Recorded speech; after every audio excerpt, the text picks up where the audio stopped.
अस्सलाम वालेकुम dear student, how are you? Dear student, हमने introduction to statistical theory part 2 by Sher Mohammad Chaudhary की book start की हुई है, जिसका चैप्टर नंबर 14 सैम्पलिंग सर्वे से रिलेटेड हमने स्टार्ट किया हुआ है। तो हम उसकी रिव्यू एक्सरसाइज के क्वेश्चन कर रहे थे।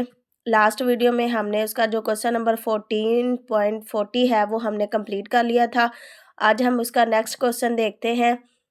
और उसके अलावा जो इस वीडियो पे इस चैनल पर नए हैं उनसे रिक्वेस्ट है कि वो इस चैनल को सब्सक्राइब कर लें, बेल आइकन को ऑन कर लें ताकि आने वाली हर वीडियो आपको आसानी से रिसीव हो सके। तो डियर स्टूडेंट, बढ़ते हैं हम अपने आज के लेक्चर की तरफ। हमारा आज का क्वेश्चन है क्वेश्चन नंबर 14.41। इसका जो ए पार्ट है, a random sample of size 100 is taken from a binomial distribution with parameter P हमारे पास है 0.5, एन हमारे पास है 40। Find using the central limited theorem the approximate probability that's जो एक्स है वो इज ग्रेटर देन है 20.5 और लेस देन है 19.30 के, एंड हांस बिटवीन है 19.3 एंड 20.5। अब हमारे पास ये वैल्यूज़ हैं और हमने इसको सेंट्रल लिमिटेड थ्योरम को यूज़ करते हुए इसकी हमने प्रोबेबिलिटी निकालनी है। तो हम इसका सोल्यूशन देखते हैं। तो डियर स्टूडेंट, क्वेश्चन नंबर 14.41 है, उसका हमारे पास जो ए पार्ट है उसमें हमारे पास मीन निकालने का फार्मूला है एन पी। तो एन हमारे पास 40 है, पी की वैल्यू 0.5 है। इनको हम मल्टीप्लाई करेंगे तो हमारे पास ये वाला आंसर आ जाएगा। उसके बाद वेरिएंस निकालने का हमारे पास ये वाला फार्मूला है। तो एन 40 है, पी हमारे पास 0.5 है और क्यू की रकम निकालने का फार्मूला हमारे पास 1 माइनस पी। तो पी हमारे पास है 0.5, तो 1 में से 0.5 माइनस करेंगे तो हमारे पास 0.5 ही आएगा। तो हम इसकी सिंपल कीमतें पुट करके कैलकुलेशन करेंगे, 10 का अंडर रूट लेंगे तो हमारे पास ये वाला आंसर आ जाएगा। अब हमने सिंपल पहले एक्स की कीमतें निकालनी है, ठीक है। सबसे पहले हमारे पास जो एक्स है वो 20.5 है। यहाँ पे हम कीमतें पुट करेंगे और इसकी कैलकुलेशन करेंगे तो हमारे पास ये आंसर आ जाएगा।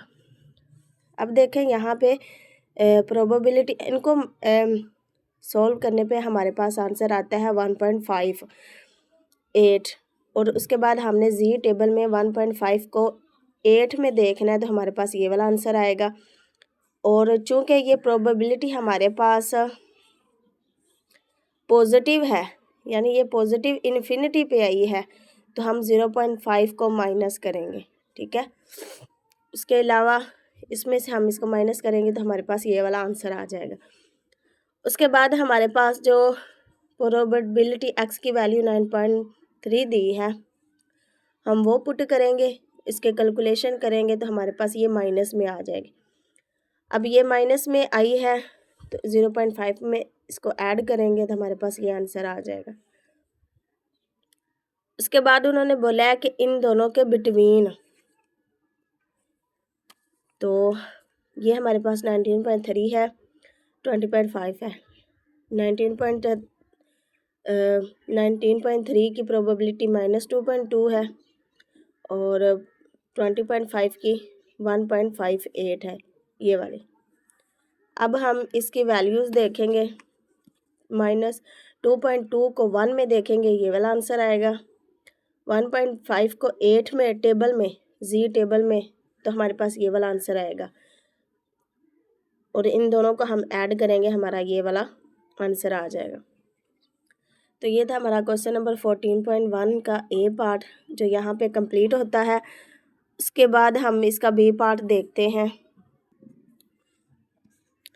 14.41 इसका जो बी पार्ट है, a sample of 36 cases is drawn from a negatively curved population with a mean of 2 and a standard deviation of 3। Mean हमारे पास 2 है, स्टैंडर्ड डेविएशन हमारे पास 3 है।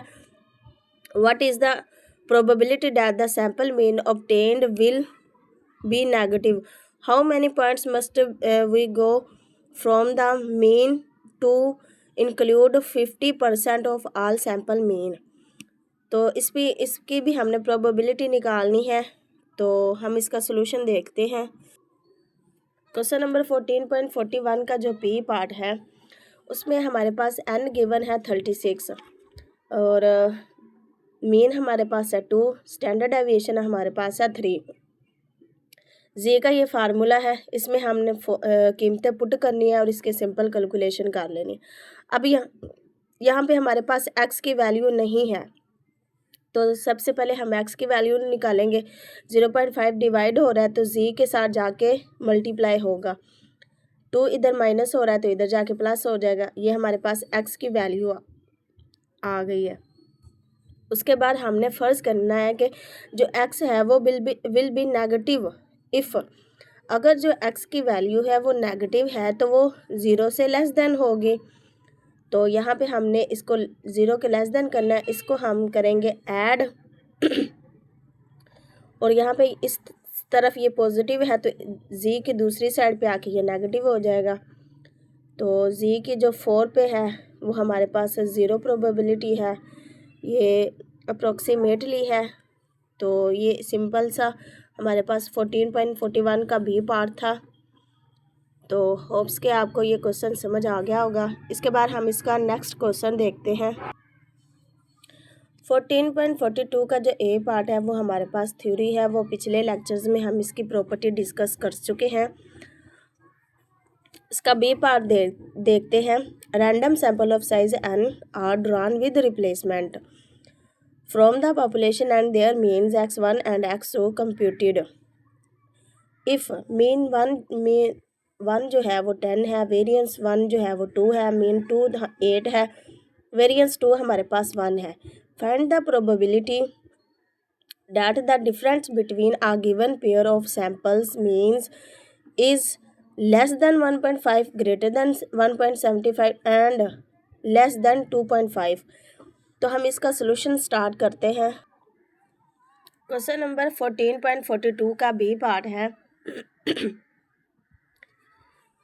मीन 1 10, मीन 2 8, स्टैंडर्ड डेविएशन 1 जो है वो 2 और जो 2 है वो 1 है। अब z का हमारे पास ये वाला फार्मूला है, जब हमारे पास मीन भी 2 हो, वेरिएंस भी 2 हो, तो हम सिंपल ये वाला फार्मूला लगाते हैं। अब 1 में से 2 को यहाँ पे हम कीमतें पुट करेंगे और इसकी सिंपल हम यहाँ पे कैलकुलेशन कर लेंगे। तो 10 में से 8 के बाकी 2 और इनको डिवाइड किया तो ये हमारे पास आंसर आ गया। इसको मज़ीद 10 पे डिवाइड करेंगे तो ये हमारे पास आंसर आ जाएगा। अब जो x1 और x2 है ये है 1.5, सबसे पहले हम लेंगे, वो हम पुट करेंगे, इसकी कैलकुलेशन करेंगे, माइनस करके डिवाइड करेंगे, ये हमारे पास माइनस में आ जाएगी रकम।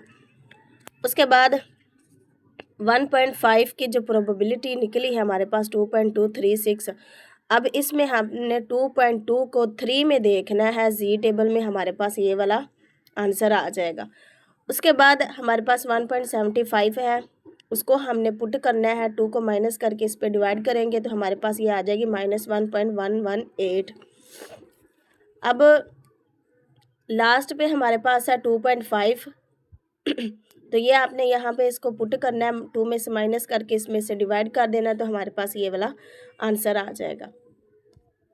अब हमने क्या करना है कि जो प्रोबेबिलिटी हमारे पास निकली है -1.1 ये वाली एंड 2.24 ये वाली, ठीक है, इसको हमने ऐड करना है।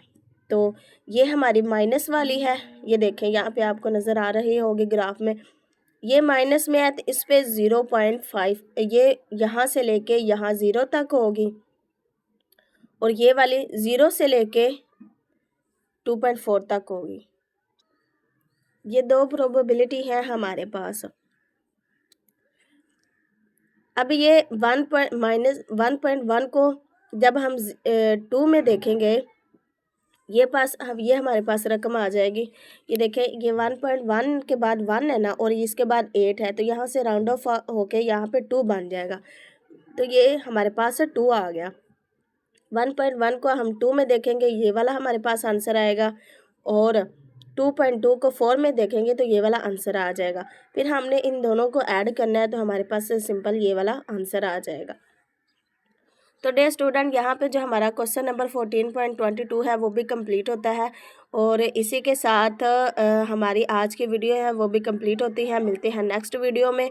इस तरह की मज़ीद वीडियो के लिए इस चैनल को सब्सक्राइब कर ले, बेल आइकन को ऑन कर ले और एक प्यारा सा कमेंट कर दे। मिलते हैं नेक्स्ट वीडियो में, तब तक अपना बहुत सारा ख्याल रखें, दुआ में याद रखिएगा। अल्लाह हाफिज़।